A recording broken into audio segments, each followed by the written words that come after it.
bienvenidos a Entre Chido y Chévere una vez más. Este video ya va a ser de contenido importante. Vamos a hablar de el proceso de residencia temporal por vínculo familiar, porque creemos que es un proceso no complicado, pero sí donde debemos de estar muy informados, y cabe aclarar que si ustedes no se sienten en la confianza para poder hacer sus procesos solos, pues en efecto busquen el apoyo de abogados migratorios.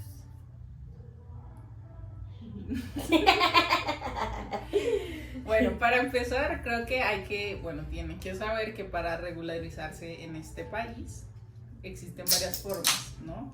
En este caso, no es, mi residencia, porque yo no necesito residencia, mi residencia Yo soy mexicana temporal fue por unión o vínculo familiar, en el caso de nosotros. Pero existen otras modalidades, ¿sí? Existe residencia por trabajo, que tú tengas un trabajo, el mismo trabajo te jale y tú con esos papeles hagas tu residencia porque tienes una certificación y un empleo que te garantiza que puedas estar aquí bien y que no genere ningún riesgo para el país, te lo dan. 2, por refugio, que son todas las personas que llegan a este país de otros países, como, no sé, Cuba, Venezuela, incluso colombianos, haitianos, países donde migran por cuestiones políticas, por cuestiones de guerra y solicitan un refugio. Si migración pues, detecta que en efecto pues te la pueden dar porque estás sufriendo o estás siendo violentado de alguna manera, pues te lo dan, obviamente con la condición de que jamás puedas regresar a tu país, porque si estás pidiendo refugio a este país es porque estás en peligro en tu país, por ende no puedes regresar. Y eso creo que es algo que lo dejan claro en migración. Cuando yo estuve en migración y estaban haciendo proceso de refugio, pues sí les dejan claro que apenas llenen sus documentos, los hacen llenar un montón de formatos, es un proceso que yo creo que también es muy largo, les dejan claro que si una vez firmen el proceso, no pueden regresar a su país. Entonces les dice, usted está consciente que después de que firme este formato no puede regresar a su país, y ya pues ahí es como un golpe para las personas que solicitan pues dicho refugio. Pero pues muchos aceptan porque en efecto sí ven a México como una oportunidad de crecimiento, ¿no? Que llevan mucho tiempo acá ilegales y pues ya llevan mucho tiempo aquí, ya tienen su familia y demás, y lo único que necesitan es tener una instancia legal. ¿Listo? Lo otro es que tengas una solvencia económica y puedas decirle a México que te deje estar en este país, como lo hacen muchos gringos o muchos extranjeros que en efecto tienen muchas posibilidades económicas, les sirve vivir aquí por múltiples factores y pues se genera de cierta manera la gentrificación, porque esas personas sí tienen la capacidad de vivir en sectores populares como conocemos aquí y son los que tienen la capacidad de sostenerse por sí solos, ¿sí? Entonces pues muchos de ellos sí son americanos y tienen sus capacidades para hacerlo y les dan su residencia. Pero no solo americanos, o sea, pues extranjeros, pero la mayoría han de ser... No, pero bueno, ese estilo de obtención de visa temporal. A ver, aquí hay que aclarar algo. Y es que nosotras perdón, aún no tenemos micrófonos. Pero cabe aclarar que nosotros hicimos un proceso para obtención de visa temporal. Para obtención de residencia temporal. Entonces, por decir, el refugio te da por default una obtención de residencia permanente. Para la obtención de la visa temporal hay que pasar cierto tiempo, entre 2 a 4 años, depende cuál haya sido tu proceso. Y en el que justo mi linda esposa comenta del tema del refugio, es una forma de obtener la residencia permanente. Pero pues bueno, el costo es alto, ¿no? Porque ya saben que no van a regresar a su país. Aunque honestamente, desde nuestra experiencia, en plática con todas las 1000 veces que fuimos al Instituto de Migración en Toluca, algunos dicen, no, pero yo he escuchado que muchos sí regresan o muchos sí se van, bla, bla, bla, bla, bla. Pero bueno, pues entre arriesgarse y no, también recuerden que México actualmente es un país con políticas migratorias muy estrictas, muy exigentes, y bueno, el instituto no suele ser del todo ¿cómo podría decirte? Regulado, honesto, transparente. Entonces, sí, depende de muchas cosas. Bueno, depende de la gente migratoria que te toque, ¿no? O sea, pues como es en efecto, una entidad que no está regulada, pues básicamente pueden hacer lo que se les dé la gana. Por eso devuelven a tantos, pues gente que viene aquí a visitar y que en efecto quizás no se quiera quedar, pues lo regresan al país, pues es porque, pues si con suerte tienes un buen agente migratorio y se da cuenta que no pasa nada, o si te quieren joder y te devuelven, ¿no? Que eso ya es otro cuento. Pero en conclusión, lo que nosotras hicimos, digo nosotras porque pues ella tuvo que estar todo el proceso, yo no lo hice sola, pues obtuve mi residencia temporal por 2 años debido a vínculo familiar, ¿sí? Digamos que de esa manera yo obtuve la residencia temporal que tengo desde el mes de marzo. No, febrero. Bueno, finales de febrero o principios de marzo, algo así, ¿no? Nos tardamos, en efecto, básicamente un mes, yendo aproximadamente unas 3-4 veces, porque es un proceso bastante largo y los formatos, si no se llenan de manera adecuada, pues hay que regresarlos, ¿sí? Entonces, y aparte, si el agente migratorio por X tontera ya no te quiere volver a recibir ese día, pues ni modos, o sea, te devuelves con todos tus documentos y vuelves y los llenas, ¿listo? Entonces, ¿qué requisitos se necesitan para obtener tu residencia por vínculo familiar? ¿Qué es lo que piden? Bueno, piden, nosotros hicimos un cambio de condición porque también puedes obtener la residencia temporal por regularización, pero el proceso de regularización lleva consigo la premisa de que la persona que ingresó como turista ha rebasado los días que el agente migratorio coloca en el pasaporte, no los 180 días que tú legalmente tienes, eso no es cierto. Los días legalmente que tú vas a estar en el país o puedes estar en el país como turista son los que el agente migratorio pone en el pasaporte. Entonces, el proceso de regularización tiene esa premisa, que tú ya rebasaste esos días que el agente migratorio te dio como turista. Sin embargo, el proceso que nosotras hicimos fue el proceso de cambio de condición. Y ese cambio de condición es que Laura, todo el tiempo en este proceso de ir a Toluca, casarnos y demás, ella conservó su calidad de turista, que eso, de acuerdo a las leyes migratorias, se puede. Un turista se puede casar en el país en el que esté mientras sea turista. En todo el país, en todo el país y en todo el planeta funciona así. Esa es una ley de migración universal. Entonces, nosotras cuidamos muchísimo eso, que ella siempre estuviera en calidad de turista para evitar la multa que pagan las personas irregulares en el país. Entonces, desde ahí sí me gustaría que quedara claro el proceso, porque muchos de ustedes seguramente se encuentran en el proceso de regularizarse. Eso quiere decir que ya terminaron su tiempo de turista. Sin embargo, no tenemos micrófonos. Sin embargo, si ustedes buscan el cambio de condición por turismo, el tiempo es crucial. O sea, ustedes no pueden dejarlo para después, ustedes no pueden decir para luego. De hecho, yo considero que este proceso que nosotras hicimos debe de ser un proceso bien planificado, bien planeado, porque pues a ellos les dan, ¿cuántos días te dieron? Como me dan un día o 2 de 20, más, ¿no? No, pero para no sospechar. ¿Sospechas? ¿cómo? Sí, o sea, para no alzar sospechas en el momento del filtro migratorio, si tú tardas más de 15 días, 20 días... ¿El tiempo de estancia? Ajá. Bueno, depende cómo ingrese, ¿no? Yo nunca he tenido problemas con el ingreso porque pues tenía mi trabajo, tenía como sustentar que trabajaba. Nunca tuve problemas porque en efecto tenía como comprobar que pues, tenía mi trabajo en Colombia y que tenía que regresar, ¿no? Y que en efecto venía en calidad de turismo, entonces nunca me pusieron algún pero. Pero yo me fui, o sea, planeamos tanto, nosotros nos casamos en enero y luego yo después de casarme yo regresé a Colombia. O sea, yo regresé porque claramente no daban los tiempos y no queríamos dañar la calidad de condición de turismo. Entonces, pues yo me regresé a Colombia, nos casamos. Tiempo después, como 2-3 semanas, yo me regresé a Colombia. Estuve una semana en Colombia, solo fue como una semana para volver a gestionar qué íbamos a hacer. Y después de esa semana regresé a México, pero ya con mi acta de matrimonio, y con una cita de migración. Yo tenía mi acta de matrimonio y una cita de migración.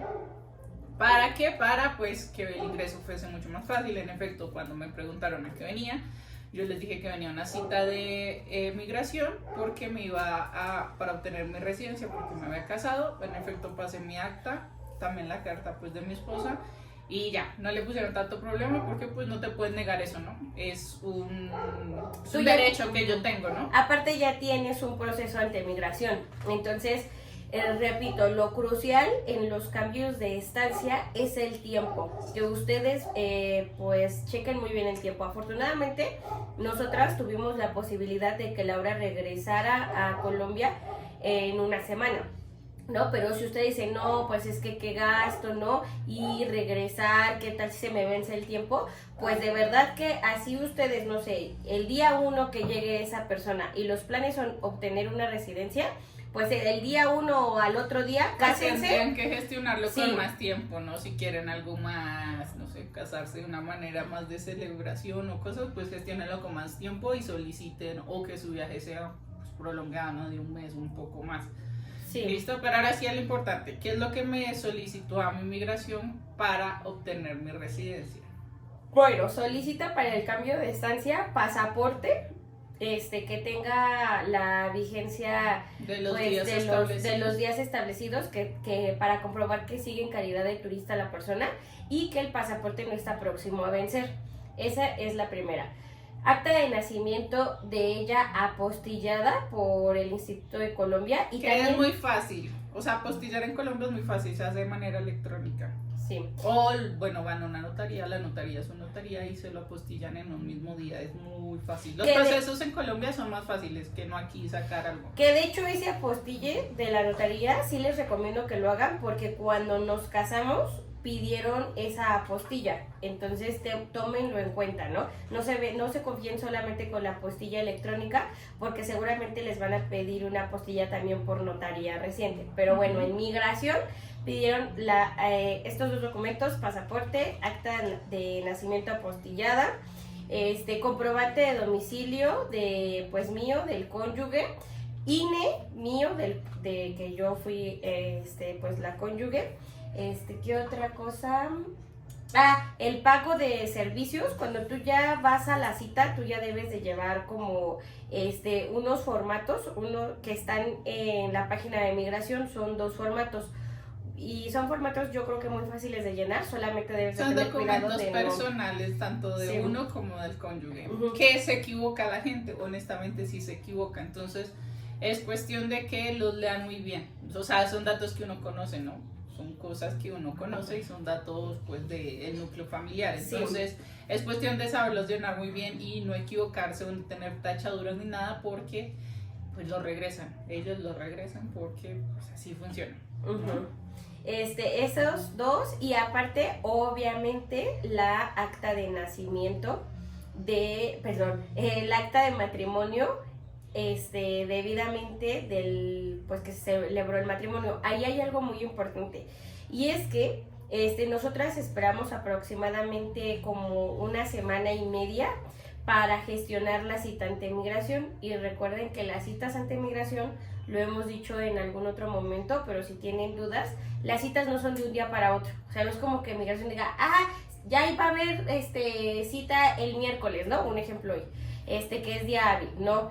Las citas de migración son con 2 semanas, pues. Yo creo que ya tienen a este punto un mes de diferencia. O sea, si lo pido hoy, me la van a dar como en un mes. Exacto. O sea, ya sí van abriendo fechas día a día. O luego van a ver que en la página no hay citas, porque eso nos pasó.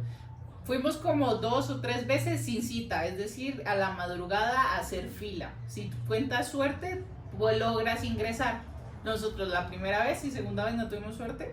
O sea, hicimos una fila de no sé cuánto tiempo, y pasa que también la gente es poco oculta, y en ese caso, porque si eran haitianos, se nos colaron 30,000 haitianos. O sea, a juro como unos 20 o 30 haitianos, y eso hizo que si ibas de 15 ibas ahora de 30 a 50 en la cola, una vaina impresionante.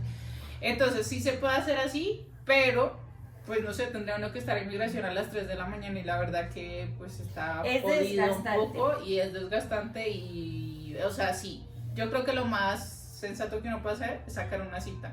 Y las citas se sacan a medianoche dándole refresh todo el rato a la página hasta que aparezca una y la hora que sea, en el horario que sea, la primera que agarres, porque ya luego no vas a encontrar nada. Ajá. Ahora, recuerden que ya me parece que este año, de forma más estricta, Migración ya tiene ciertos procesos que sí o sí debes de sacar cita.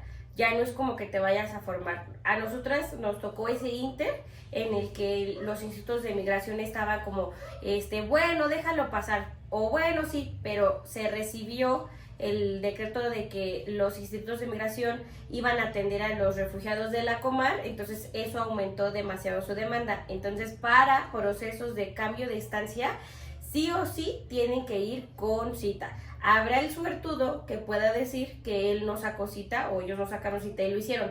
Perfecto, pues está bien. Pero honestamente, si tú no tienes paciencia, tiempo y dinero para estar yendo a Toluca, irte a formar, llegar de fijo mínimo 5 de la mañana y eso ya es tarde, y esperarte hasta la 1, 2 de la tarde para ver si pasas, pues está complicado. Entonces, el cambio de estancia, los lineamientos de migración, al menos en este 2025, ya marcan que sí o sí debes de acudir con una cita previa, ¿ok? Entonces no se confíen de irse a formar y ver, porque pues la cosa no es tan sencilla. Igual es caótico.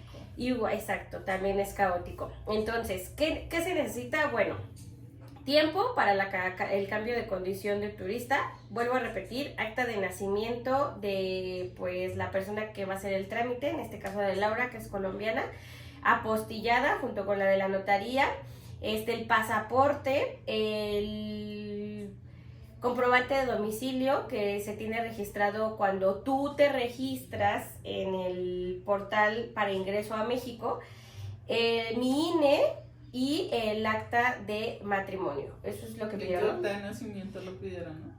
Mi acta de nacimiento, no pidieron mi acta de nacimiento. Solo pidieron mi INE y el comprobante de domicilio.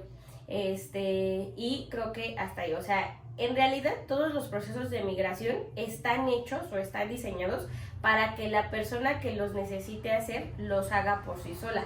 Pero si ustedes no tienen tiempo, no tienen paciencia y les sobra el dinero, pues pueden contratar a un agente de migración. De hecho, hay muchos, se los encuentran ahí mismo en las filas de migración. Son abogados que jalan, no sé, unos 5 o 7 documentos al día. O a mí me tocaba ver que cuando pasaba yo en formación a que me revisaran mis documentos, que eso es un buen tip. O sea, antes de que, o si tienen un chance, un tiempo de ir previo con sus documentos, antes de su cita, que sería lo ideal, pues lleven todo su folder, ellos sí los atienden, hay una fila de información, ustedes van con el agente de migración que les va a dar la información, ustedes dicen, tengo estos documentos, necesito que me ayuden a revisar.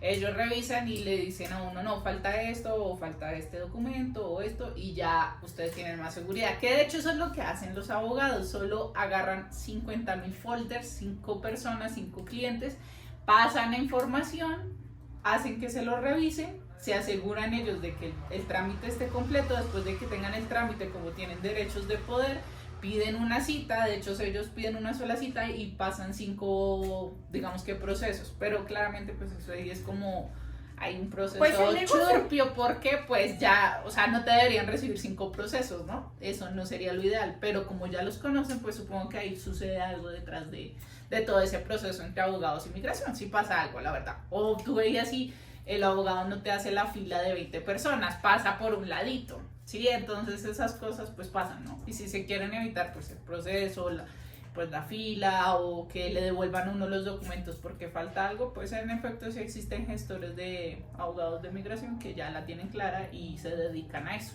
Pero pues honestamente no creo que cobren muy barato. No, cobran bastante caro. De hecho, en febrero del 2025 de este año, el proceso aproximadamente nos salió yo creo que como unos 11,000 pesos. Fueron 8,600, 8,600 por expedir la tarjeta de residente. Uh-huh. Y aparte pagas pues como que el proceso y son como creo que 1.500, 1.800. De hecho es uno de los trámites más costosos, o sea, México tiene uno de los procesos más costosos para residencias y todo, ¿no? Entonces sí es un proceso pues caro, imagínense pagar eso más pagarle a un abogado, yo creo que es una suma pues absurda y no todo el mundo tiene la capacidad de pagar eso. Nosotras nos aventamos a hacerlo pues leyendo, viniendo, saliendo, estresándonos, madrugando y aprendiendo. Pero yo digo que es un proceso innecesario pagarle a alguien, a menos que uno no tenga el tiempo y tenga la facultad económica de que alguien más lo haga. En ese caso sí, pero si no, pues sí arriesguense y pues hagan el proceso. Toda la información está, lo que pasa es que a veces pues, parece agobiante y parece mucha información, pero se puede hacer el proceso uno solo, o sea, sí lo hicimos de esa manera y me funcionó y tengo mi residencia, ¿sí? Entonces es cuestión de que revisen muy bien, llenen los formatos muy bien y por si acaso lleven una copia más del formato que puede que les diga que esté mal y solo la llenen ahí mismo. Uy, esa es otra, si ustedes van al Instituto de Migración en Toluca, tengan en cuenta que eso está en medio de la nada, literal. No hay tiendita, bueno, sí hay una tiendita que es un despacho de gestión de migración y por una copia yo creo que ahí sí lucran bastante con la necesidad. Una copia está en 15 pesos. Bueno, a mí la señorita, porque escuchó mi acento mexicano autóctono, pues me lo dejó en 15 pesos. Pero yo veía que a cubanos, venezolanos, haitianos que a veces no hablan del todo español, les dejaba una copia en 50 pesos, 70 pesos, una impresión en 80 pesos. Entonces, bueno, tengan en consideración eso, vayan preparados. 2 o 3 copias de la misma cosa que llenaron en blanco, por si algo está mal, pues ya ustedes la tienen. Porque en efecto, pues sí se lucran de eso, la gente que trabaja ahí se lucra de porque eso. Porque aparte no es como que tú digas, bueno, regreso, voy a buscar, porque de verdad no hay un espacio donde buscar, donde eso está en medio de la nada, ¿ok? Otra cosa que a mí me parece importante mencionar es sobre,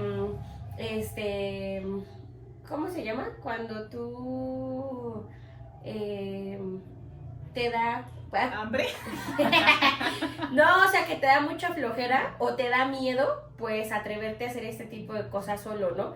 Entonces, pues no... es como miedo, ¿no? Porque es un proceso importante. Sí, pero no tengan miedo, o sea, vayan confiados mientras ustedes estén... De verdad, todo está en la página de migración, todo. Yo creo que aquí lo complicado es que vas en contrarreloj. Eso es lo complicado, que el tiempo no espera. Muy seguros con los de migración, o sea, Migración México, o sea, no es tan buena. Bueno, la gente, o no sé cómo los han preparado los de migración, pero sí se encuentran con agentes de migración que les falta calidad humana.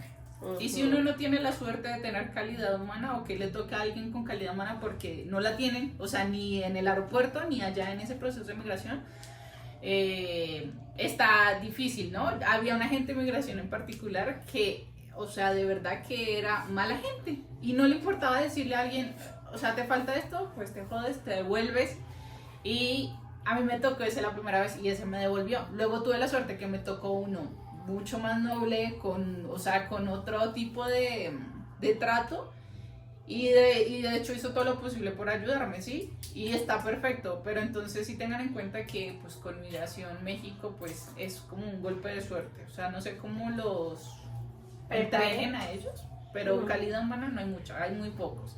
Y si tienen la suerte de que les toque uno de esos, pues aprovechenlo, pero intenten llevar, o sea, sean muy seguros, porque también eso pasa hasta en el aeropuerto, si uno no está seguro, pues ellos tienen de dónde agarrarse y les importa nada. Así que... esa es otra. Hasta nuestra experiencia, porque hemos sabido ya que a partir de febrero, o sea, cuando ella obtuvo su residencia, ciertos procesos se volvieron todavía más rigurosos.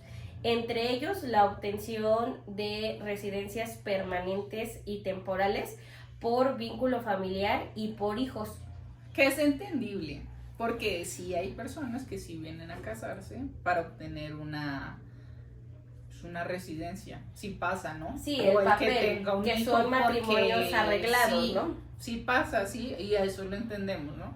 Pero pues si ustedes tienen todo en regla, tienen la seguridad de, o sea, por ejemplo aquí que cuestionan, o sea, si fue un matrimonio legal, un matrimonio deseado, pues no hay nada que cuestionar, ¿no? O es como, o por ejemplo en migración me preguntaba, ¿y su esposo? Y yo decía, pues no es que no es mi esposo, es mi esposa, ¿no? Y si se rayaban el coquito un poquito, y tenían el acta y veían que pues yo no me llamo Daniel, ¿no? Pues yo me llamo Damaris Daniela, entonces, o sea, en eso, si ustedes saben que es un matrimonio genuino, pues vayan confiados, ¿no? Claro, repasen en dónde viven, su dirección, bueno, pasa, tiempo. ¿no? Yo no sé dónde vivo, pero sí me tocó ensayar pues todo eso, ¿no? Dónde vivo más o menos, porque luego van a decir, pues esta no sabe ni dónde está parada, ¿no? Capaz no vive ni con la persona. No, pero ¿por qué lo comento? Porque según, digo, ya no lo podemos verificar porque ya no lo vivimos, pero mencionaban que los institutos de migración ya estaban corroborando los matrimonios, o sea, ya hacían una entrevista previa y ya hacían, pues ya como que investigaban un poco más, ¿no? Ya hacían una comprobación del matrimonio. Hasta donde nosotras el único documento probatorio era el acta de matrimonio, pero ahora ya no, ahora ya incluso los gestores de migración lo dicen, ¿no? Que hay que ir preparado porque suelen hacer algunas entrevistas o algunas preguntas, y si tú vas supongo confiado, que si no le convence, ¿no? Si no le convence pasaría a un segundo filtro como el proceso. Yo creo que eso sí puede pasar. Tuvimos la suerte nosotros de que estábamos en el punto medio entre que pasó lo de Estados Unidos y se empezó a cerrar la frontera y eso generó acá un colapso. Nosotras estábamos en el trámite mientras todo eso sucedía. Sí. Claramente eso generó un impacto aquí porque muchos migrantes quedaron represados y claramente eso hizo que en efecto el gobierno empezara a ver qué iba a suceder, ¿no? Si tenían que tener una acción pues previa a que todos los migrantes se quedaran represados aquí, sumado a que les devuelvan a los mexicanos de Estados Unidos y también regresaran aquí, ¿no? Eso sí es, o sea, sí había un colapso en migración. Supongo que a este punto ya tienen otro tipo de orden, porque eso sí no colapsa migración, o sea, es absurdo. Sí, claro, sí nos tocó a nosotros el caos de que ni siquiera tenían orden. Ya un ejemplo, cuando Laura fue a los datos biométricos, que ese es el otro proceso, ¿no? Puede que los datos biométricos te los tomen el mismo día que tú vas a hacer tu trámite y te dé tiempo, y excelente, porque no vas a tener que regresar. Yo no tuve esa suerte, me las negaron porque no subieron bien el acta de matrimonio de ambas, o sea, parecía que yo estaba casada con Soledad, solo aparecía yo, sí. ¿No? Acta de matrimonio Laura Alejandra Núñez Duque y mi cónyuge era nadie.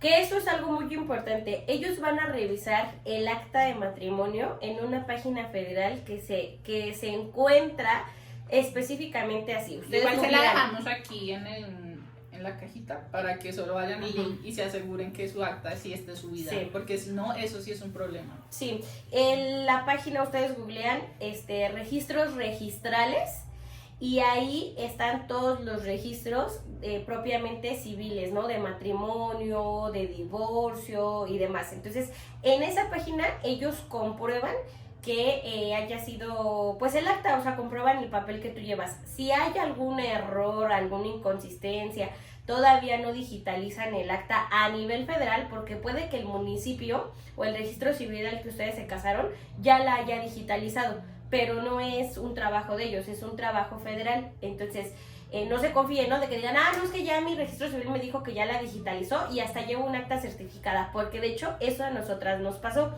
La vez en la que le aprobaron pues a Laura la residencia,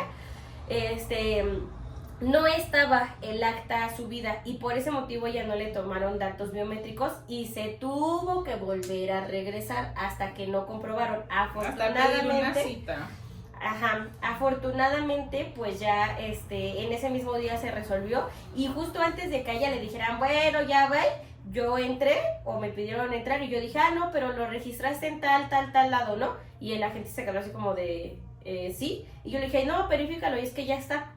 Entonces, esa es otra. Si su acta todavía no está registrada ante ese registro nacional, pues no van a tener cómo acreditar el acta. Solo asegúrense porque ese es un proceso. Y les tocaría, como a mí, que me tocó volver a regresar hasta que ellos me emitieran un oficio donde dice ya puede irse a tomar sus datos biométricos. Uno va, se acerca, los datos biométricos en efecto no se demoran nada, que es tomarte la foto, las huellas, la firma y demás, y ya ahí mismo te entregan tu pues tu plástico, residencia, que es un plástico que es muy costoso y ya te lo dan, ¿listo? También si cambian de residencia durante su periodo de residencia temporal tienen que ir a notificarlo. Su cambio de domicilio. Porque si no también eso es un problema y eso tiene una multa. Entonces por si les da por cambiarse de domicilio, pues sí tienen que evaluar, ¿listo? Pero básicamente pues esos son los requisitos. Igual abajo les dejamos el link de donde tiene migración en paso a paso o los documentos que solicita, el link de registros registrales, que es donde ustedes van a ver su acta de matrimonio, que si es necesario que la vean para no tener inconvenientes. Y ya, no es mucho, parece difícil pero no lo es, no se dejen, digamos que agobiar por toda la información que bota la página de migración. Parece mucho, parece engorroso, pero en realidad solo es llenar formatos, llevar los documentos de ambas personas pues bien, y pues asegúrense de llevar una copia más o dos más por si algo está mal y necesitan cambiar el mismo formato y mismo para que no les pongan pues algún pero. Sí, y pues eso es todo. Sin abogados aproximadamente el trámite nos salió solamente de cobro de documentos, porque claro que es un gasto ir a Toluca y regresarse, pero solamente de la expedición de documentos fueron aproximadamente unos 11,800, yo calculo. Y súmale que 12,000 con todo, ires y venires conmigo. No, 12,000 pesos, no, claro, más si fuimos como 6 veces a Bueno, Toluca. ya depende de la suerte, yo esperaría No sé. que solo vayan una vez y se salgan de ese bollo, porque ya luego yo me estaba estresando y estaba diciendo, ay, qué mamera todo esto, y aparte que el ambiente es pesado. Los de migración son pesados, los policías son pesados, los mismos migrantes agobiados también se ponen pesados, que empiezan a pelear, que se meten en la fila, que si se sale, que me devolvieron este documento, que no puedo regresar a mi país, o sea, es un ambiente triste, porque pues no todo el mundo está ahí bien.